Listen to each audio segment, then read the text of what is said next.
up with her crying child, really shrieking, and left the church, and I said, "Madam, it's all right." So the child isn't bothering me. She says, "I know, but you're bothering the child."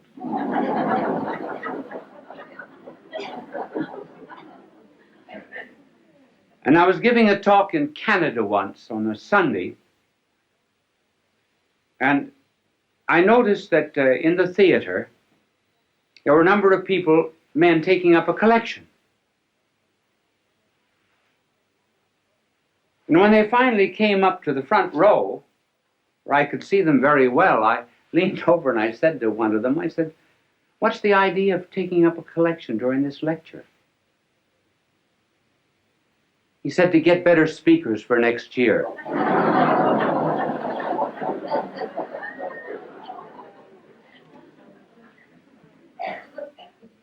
So I am not presenting myself as a model to you on how to talk.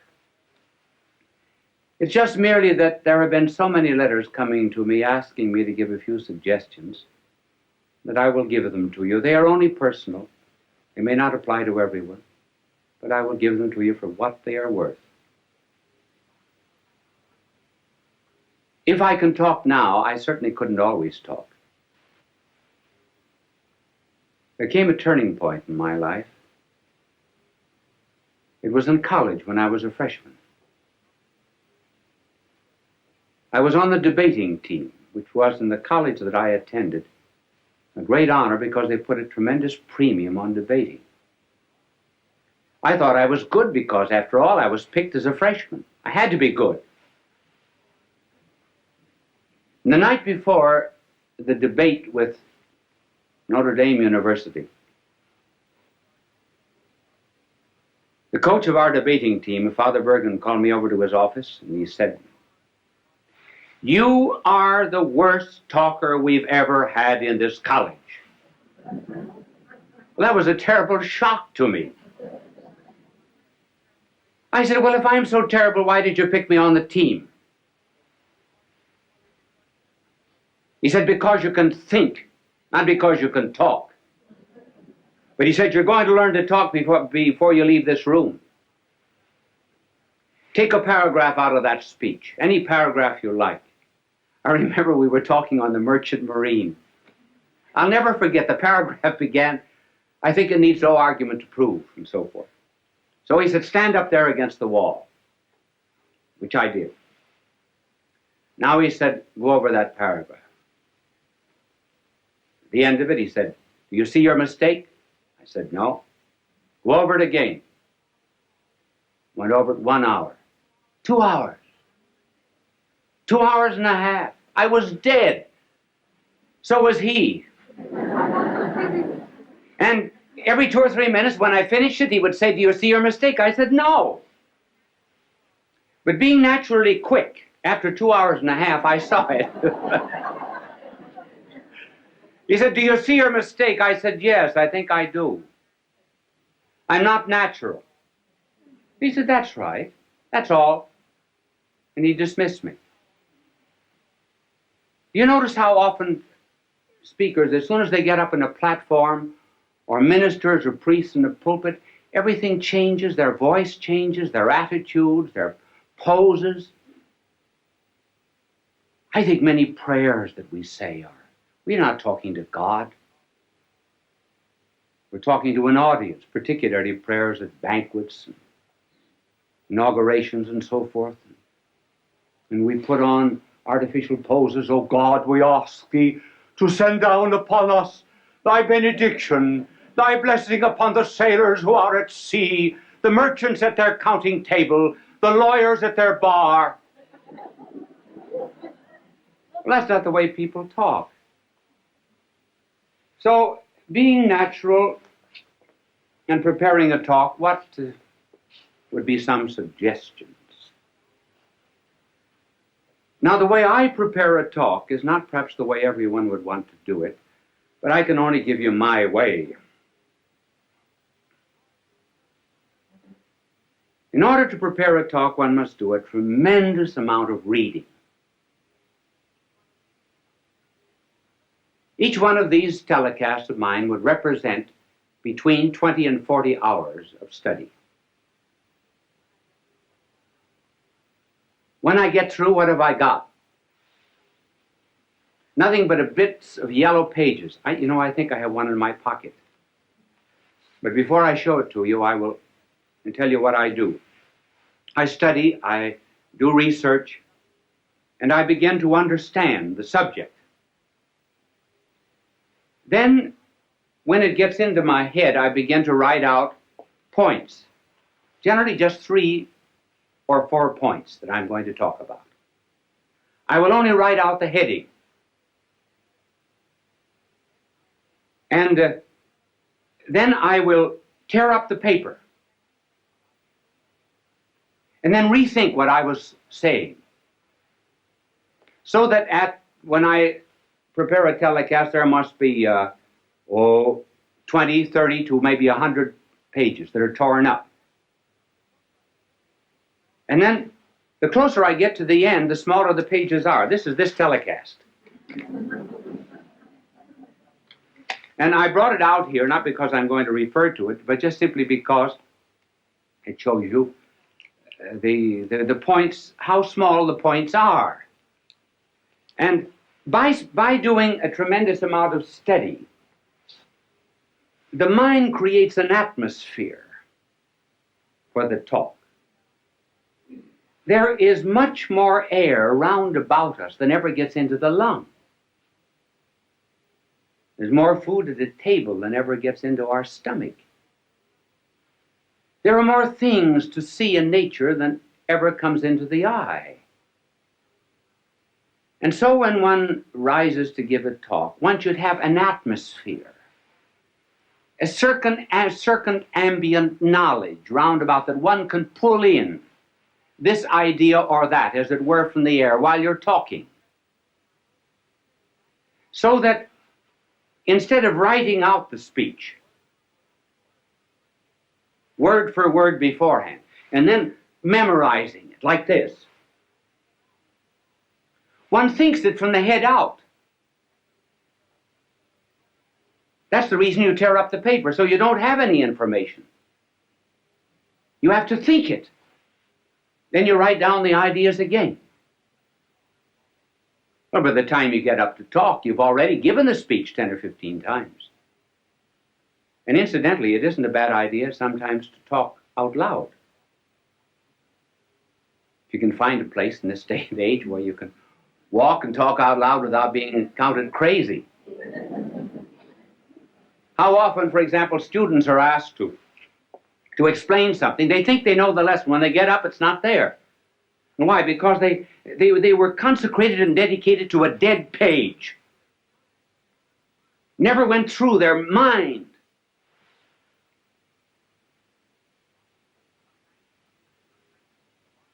Sometimes teachers are just textbooks wired for sound. And studying is nothing but what is in print, passing from the mind of the book to the notebook of the teacher, or rather from the notebook of the teacher to the notebook of the student without passing through the mind of either. Now, this method of preparation is hard. It's very much easier to write something out and then to learn it than to do it this way. Sometimes if you do not feel well when you're giving a telecast or a lecture, thoughts do not come. You cannot always recall exactly what you had in your mind. But at any rate, there's a spontaneity. That's what people like. Even the mistakes you make. Now, one of the reasons, for example, why people like to have me draw is because everybody in the audience can draw better than I can. They feel they're far superior, and rightly so. So if I make a mistake in talking, fine. That's good. They say, I could do it just as well as that. And they can. This method, while it's harder and is a wonderful preparation for absorbing knowledge, has difficulties. One difficulty is that there are some people who give speeches who must write them out. For example, the President of the United States has to have his speeches written because every word is important. Then, too, there are some things that are not worth learning.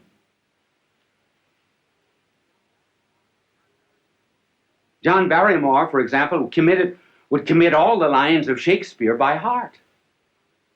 But when he played in comedies and cheap movies and so forth, he absolutely refused to learn anything. He wanted helps outside. Now that's why people on television have to have aids that are outside. I do not use any kind of aid on the outside. If I read anything, I have it written out. Now there are two main props that are used in television. And the first prop is what is called an idiot card. An idiot card is something that is written out so that you'll not forget it. Now just suppose I were teaching you mathematics. Now I would be reading off this idiot card.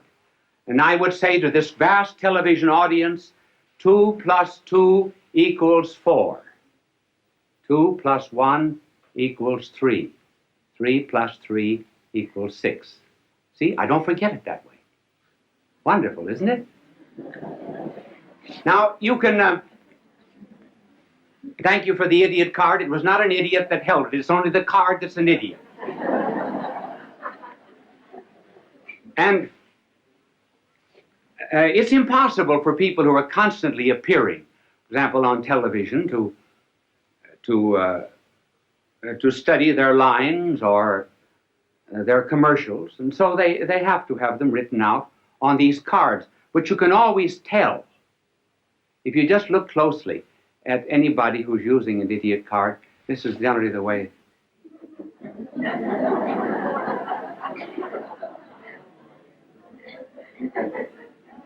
So do not be hard on them. If I were saying something that was not worth committing to study, I certainly would use one too.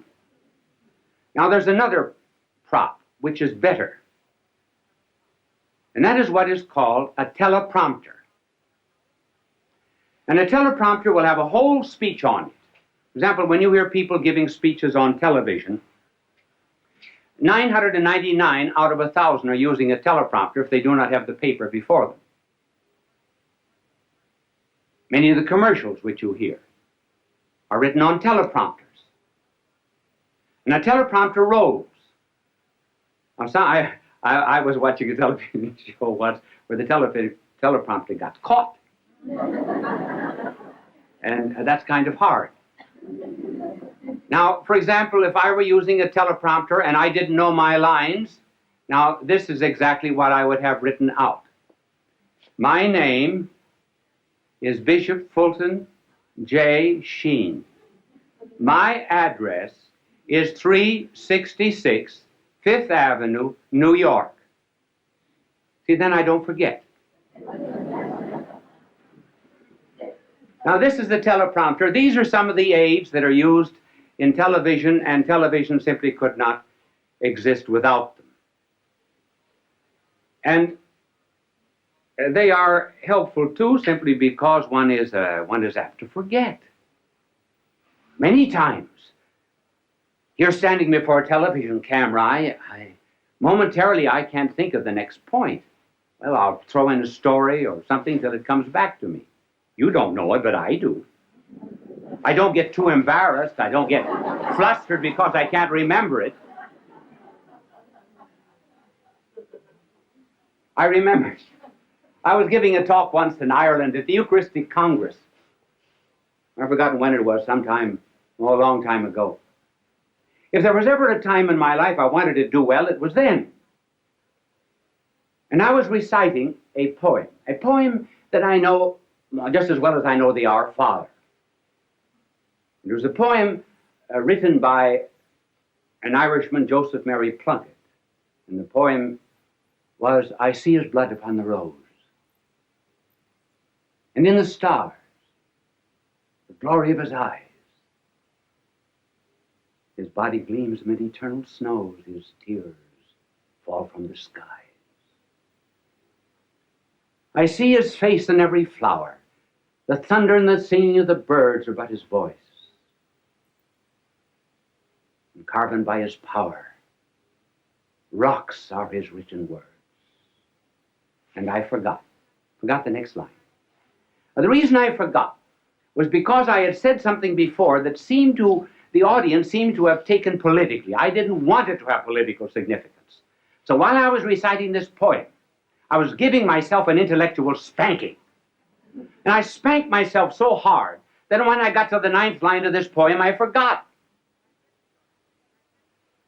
And I said to the audience, I forgot. Well, tremendous crowd there, tens of thousands of jaws dropped in disappointment. And when an Irish jaw drops, it collapses. So I had to get myself out of the difficulty. There came to me then a line of Patrick Henry. Not the one that you know. Oh, Patrick Henry also said something else. He said, when you're in difficulty in an oration, throw yourself into the middle of a sentence and trust to God Almighty to get you to the other end. And so I began. I didn't know what I was going to say, but I started. I said, I'm glad I forgot. So I didn't know how I was going to continue, so I started again. If I had ever wished to have forgotten anything, so I thought I'd give myself another jump on the springing board. If I had ever prayed to have forgotten anything, I should have prayed to have forgotten these lines of Joseph Mary Plunkett. I think there's beautiful symbolism in their forgetfulness. And that symbolism is that standing on the anvil of Ireland's soil, one should be able to hammer and forge out the sparks of his own poetry and not be dependent upon a magnanimous soul like Joseph Mary Plunkett.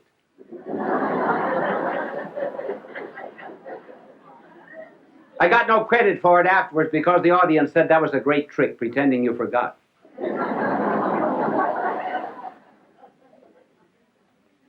It is always well to be prepared for such unexpected moments when you do forget. And even better still, when you're at a banquet and called upon to give a talk.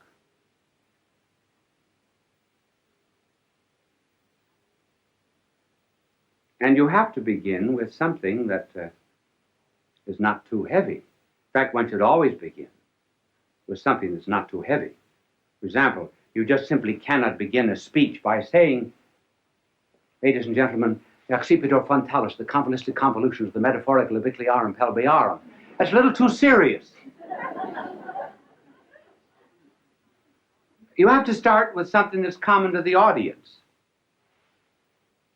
Now, I think the best story of all for being called upon to talk without preparation and unexpectedly was the delightful story of G.K. Chesterton. He was called on and he said,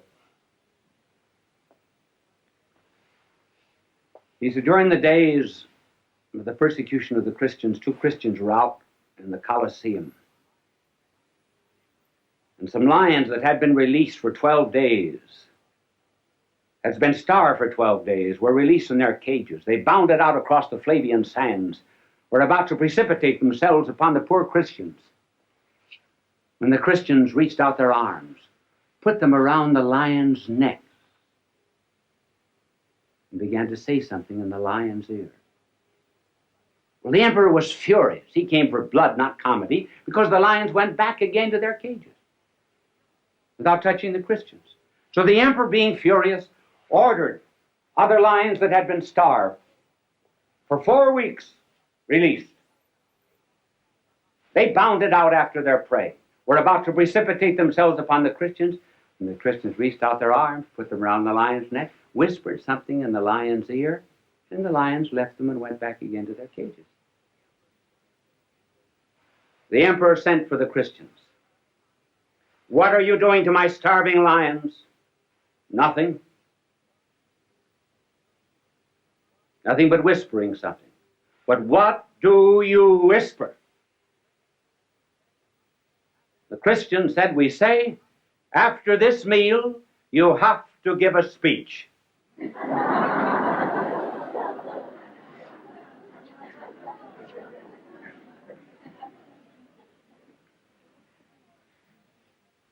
So a preparation is the most important part of the talk. And then as regards delivery, what is important is sincerity, meaning what you say. Children are the best judges of anything that's heard on television. I do not mean dramas where there's an artificial emotional interest created, but children who may not understand what is being said. They know whether the speaker is sincere or not. Incidentally, that's a good word, sincere. When the Romans put up their many marble columns in their temples and their courts, they sometimes would find marble that had a flaw in it. So they would fill it up with wax and color it. Wax in Latin is cera. If they found a perfect marble that had no need of artificial filling, then it was called sine in Latin, means without wax, or sincere.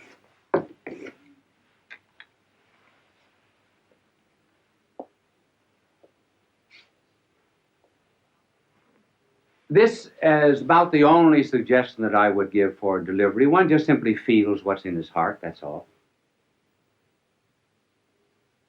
Out of the abundance of the heart, the mouth speaketh. And one must not be too long. It's always better to have an audience say, I wished he talked longer, than to have them say, he had 3 good chances to quit.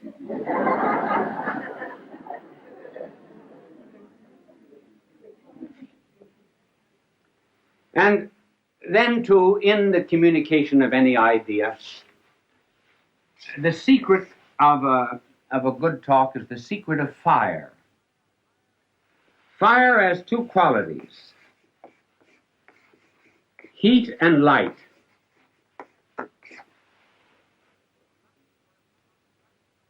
The light corresponds to the truth.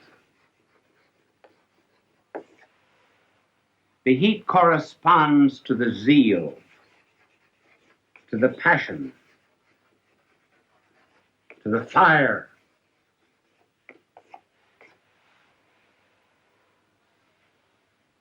And the fire and the passion come always from the truth. When one is on fire with anything, and really believes in it, all the words come out naturally. And above all things else, the making of an orator, too, is really on his knees. Because the power to make an audience feel what you're saying does not come just from these fires. It comes from fires that have been stolen from heaven and given to the speaker. This is influence. This is power. Fulton J. Sheen is indeed a man for all seasons. He walked a paced beat, allowing us to glimpse his nature and ponder its worth and to enjoy its presence. Bishop Sheen authored over 90 books. He broadcast countless radio and television programs and ministered in many parts of the world to people of every belief. As he said many times, it is not a unity of religion we plead for, but a unity of religious people. We may not be able to meet in the same pew, but we can meet on our knees. The bishop wrote 94 books, recorded countless radio shows, and appeared on hundreds of network and syndicated television programs. His legacy is a treasure of joy that transcends time and helps us to believe that truly life is worth living.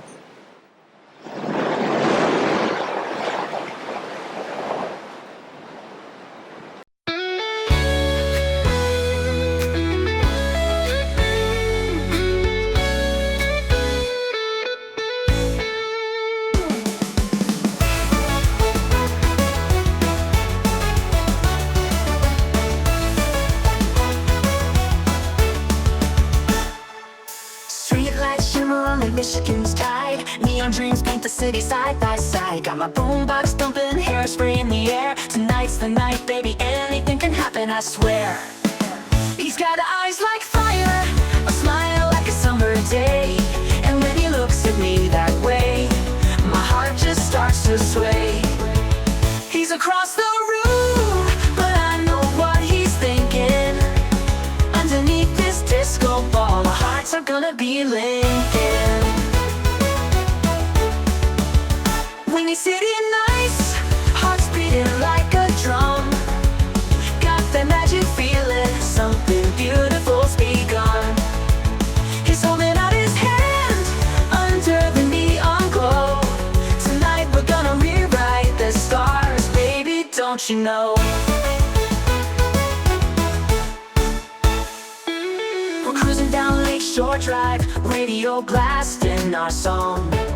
He's holding my hand tight, knows how to treat a girl right all night long.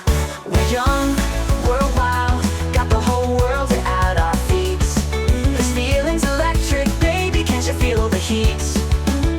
He leans in close, whispers secrets in my ear. The city fades away, all I hear is him right here.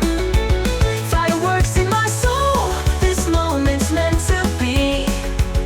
Underneath the Chicago moon, he's everything to me. He's got eyes like fire, a smile like a summer day. And when he looks at me that way, my heart just starts to sway. He's across the room, but I know what he's thinking.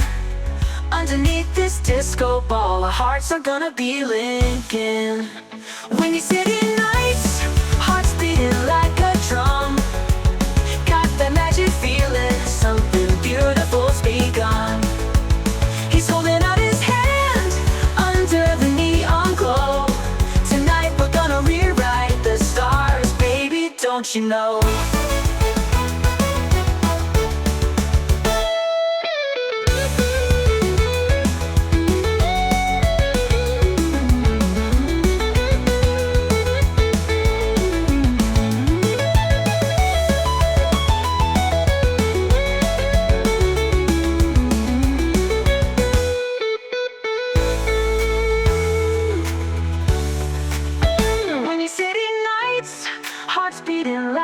Drum. Got that magic feeling, something beautiful's begun. He's holding out his hand under the neon glow. Tonight we're gonna rewrite the stars, baby, don't you know?